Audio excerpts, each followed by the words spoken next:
Il progetto EBioScart Plus è giunto a conclusione con un evento finale ospitato all'Istituto Fermi Heredia di Catania, incentrato sul futuro dell'economia circolare nel comparto del fico d'India. Dopo i riconoscimenti ottenuti al Senato italiano e al Parlamento europeo, l'iniziativa si è chiusa con una giornata di confronto tra esperti, istituzioni, imprese e studenti.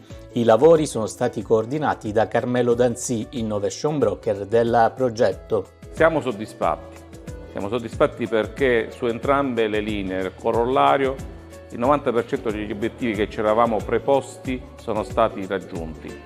E quindi sia per quanto riguarda il mangime per i ruminanti, che per il compost, che per l'indica xantina, i presupposti iniziali della ricerca scientifica alla quale ci eravamo consegnati e affidati sono stati avallati da 2 anni di sperimentazione con una squadra di professionisti più che mai valida, un partenariato attivo che ci ha seguito, ci ha accompagnato in questo processo virtuoso, e quindi possiamo dire che il beneficiario ultimo, l'azienda agricola, l'imprenditore agricolo, potranno usufruire di questo trasferimento, di un know-how semplice, facile, implementabile in seno all'azienda. Per far cosa? Per rendere questa più forte, più competitiva, con dei margini di guadagno superiori, e quindi per permettere a questo custode illustre del territorio di permanere nelle nostre valli, nelle nostre campagne, a tutela